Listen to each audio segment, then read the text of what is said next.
Ah, the good old days. Life was easier.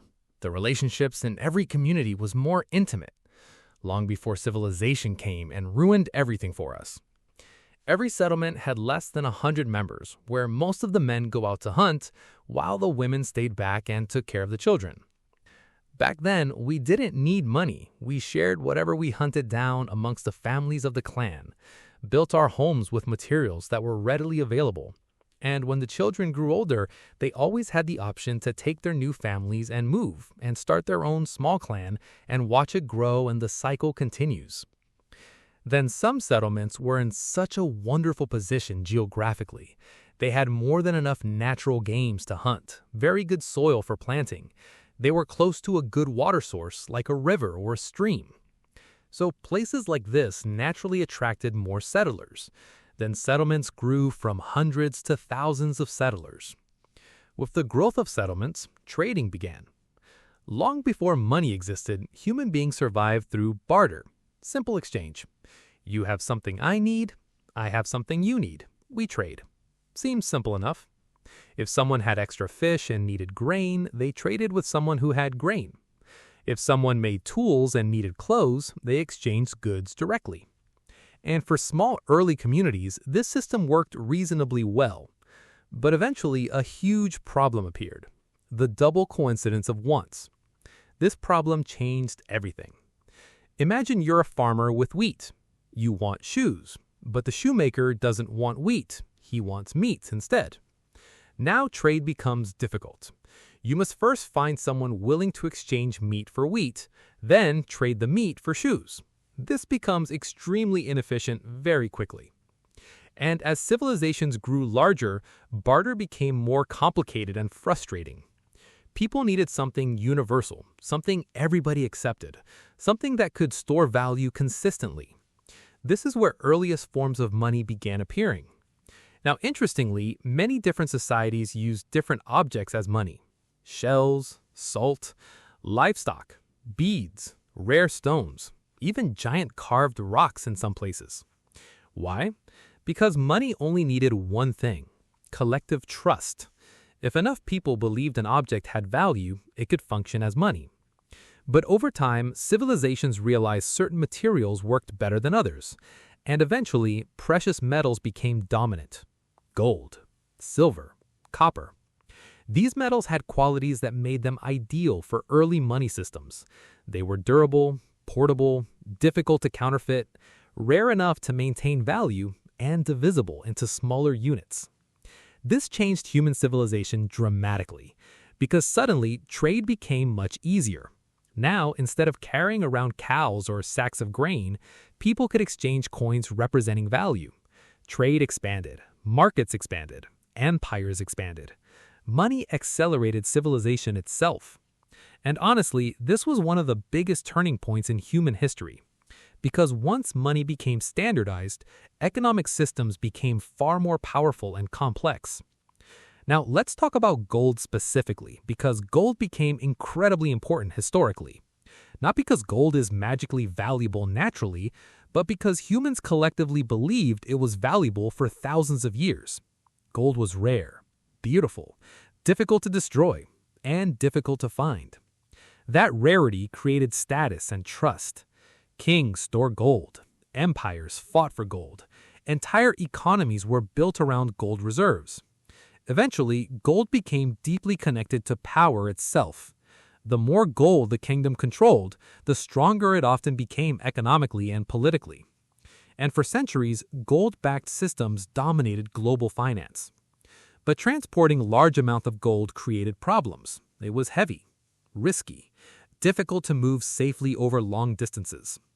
This led to one of the most important financial inventions in history: paper money. Now, at first, people didn't trust paper currency easily. Understandably. After all, paper itself has almost no intrinsic value.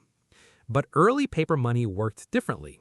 Banks and governments issued paper notes representing real gold stored elsewhere. A person could exchange the paper for actual gold. This was revolutionary. Now, instead of carrying heavy gold coins everywhere, people carried paper claims representing value. Trade became even faster and more efficient. Economies expanded rapidly. And slowly, trusts shifted. People stopped valuing the paper itself and started valuing the system behind it. That distinction matters enormously, because modern money still works largely the same way psychologically. People trust the system, not necessarily the material itself. Now, here's where the story becomes especially interesting. Over time, governments realized something powerful. If people trusted paper currency enough, the system no longer needed to be fully backed by physical gold. This changed everything. Eventually, many countries abandoned the gold standard entirely. Money became fiat currency, meaning money had value mainly because governments declared it legal tender and people collectively accepted it. This is the system most of the modern world uses today. Now, this sounds strange to many people at first, because modern money is largely based on trust rather than physical backing. But honestly, all money has always depended heavily on trust. Even gold only has value because humans collectively decided it mattered. That's the fascinating part. Money is ultimately psychological. Now let's talk about banks, because banks transformed money evolution massively. Originally, banks mainly stored wealth safely. People deposited gold and valuables for protection. But eventually, banks realized something important. Most people did not withdraw all their money simultaneously. This meant banks could lend out portions of deposited money while still functioning normally. And this changed the economy forever, because lending created expansion. Businesses could borrow money, governments could borrow money, individuals could borrow money. Economic growth accelerated dramatically. But this also introduced enormous risks: debt systems, bank failures, financial crises, boom and bust cycles. Because once money became connected heavily to credit and lending, economies became more fragile psychologically. Fear itself could destabilize financial systems. People panic, banks collapse, markets crash. This happened repeatedly throughout history. And honestly, many modern financial systems still operate on confidence and psychology more than people realize. Now let's talk about one of the biggest moments in financial history: the creation of central banks. Governments realized financial systems needed more coordination and control, so central banks emerged to regulate money supply, interest rates, and economic stability. This gave governments enormous influence over economies. Now, money itself could be managed strategically, printing currency, controlling inflation, stimulating economies during crises. This modern financial structure shapes the world people live in today. But it also created controversy, because controlling money means controlling enormous power. And throughout history, debates about money systems have often been deeply political and emotional. Now let's move into the digital age, because this is where money evolved faster than ever before. For most of history, money remained physical: coins, paper bills, physical exchanges. But technology changed everything. Bank cards appeared, electronic transfers appeared, online banking emerged, and gradually money became less physical and more digital. Today, most money people use doesn't physically exist as cash at all. It exists as digital numbers inside banking systems. Think about that carefully. Most modern wealth is basically information stored electronically. That's a massive psychological shift from ancient gold and silver systems. And honestly, many people still emotionally think about money as physical, even though modern finance is increasingly invisible. Now, social media and the internet accelerated financial evolution even more. People can now send money globally within seconds, invest from smartphones, trade stocks instantly, build online businesses. Entire industries emerged around digital finance. And then something happened that challenged traditional financial systems dramatically: cryptocurrency. Now, whether people love crypto or hate it, its emergence represents an important chapter in money evolution. Because for the first time, decentralized digital currencies challenged traditional government-controlled monetary systems directly. Bitcoin introduced a radical idea: money without central authority. No government, no central bank, just blockchain technology and collective agreement. This fascinated millions of people because, again, money ultimately depends on belief and trust. Crypto supporters believed decentralized systems could create financial freedom and independence. Critics argued cryptocurrencies were unstable, speculative, and risky. And honestly, both sides raised important points. But regardless of opinions, cryptocurrency revealed something important about modern society. People are increasingly questioning traditional financial systems, especially after financial crises, inflation concerns, and growing distrust in institutions. Now, here's something fascinating. The evolution of money has always reflected human psychology: fear, trust, power, scarcity, hope, control. Money systems evolve when societies evolve psychologically and technologically. And right now, humanity may be entering another major financial transformation. Digital currencies, cashless societies, AI-driven finance, central bank digital currencies, decentralized systems. Financial technology is evolving incredibly fast.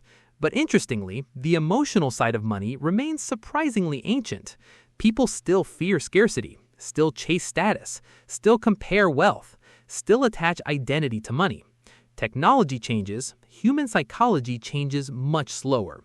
Now let's talk about inflation, because this is one of the most misunderstood parts of modern money. Many people think inflation simply means prices going up. But inflation is deeply connected to money supply and trust in currency systems. When too much money circulates relative to goods and services, purchasing power weakens.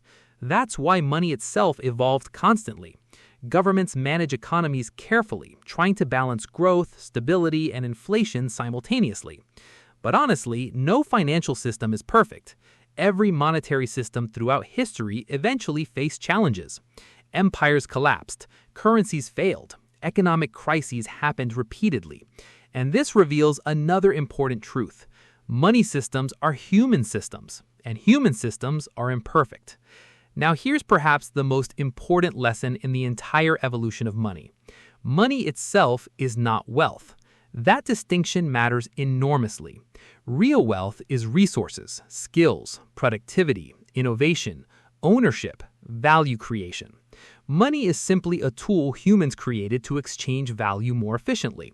But over time, many people began worshiping the tool itself instead of understanding its purpose.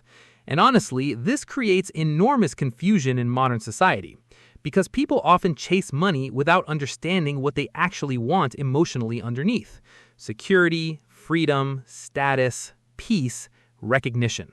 Money became emotionally symbolic, not just economically useful. Now, let's discuss something deeper. The evolution of money also changed human behavior dramatically. Before money systems, survival was often more communal and direct, but monetary systems created specialization, competition, capitalism, global trade, massive innovation, entire industries. Modern civilization itself became possible partly because efficient money systems allowed billions of people to cooperate economically at huge scales. That's extraordinary when you really think about it. A small piece of paper or digital number can motivate strangers across the planet to exchange labor, products, ideas, and services continuously. That level of coordination is historically incredible. Now, here's another fascinating reality. Future generations may see physical cash the way modern people view ancient coins: outdated, because society is rapidly becoming cashless. Digital wallets, mobile payments, cryptocurrency systems, online banking. Money is becoming increasingly abstract, and this creates both convenience and risk. Convenience because transactions become instant.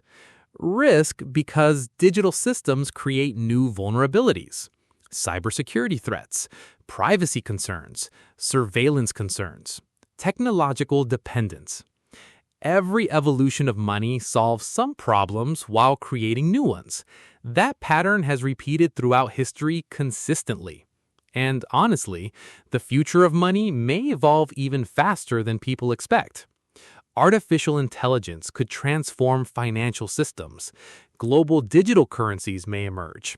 Traditional banking may change dramatically. Nobody knows exactly what the future looks like, But one thing is certain. Money will continue evolving because human civilization continues evolving. And finally, perhaps the most fascinating thing about money is this. Human beings collectively built one of the most powerful systems in history entirely on belief, trust, shared agreement, psychology. That's extraordinary because at the end of the day, money only works because billions of people wake up every morning believing it works. And once you understand that deeply, you stop seeing money as just paper or numbers. You start seeing it as one of humanity's greatest psychological inventions, a system powerful enough to shape civilizations, economies, empires, and the daily lives of almost every person on Earth. If this video helped you see money differently, subscribe for more videos about financial freedom, investing, wealth psychology, and building a better future one decision at a time.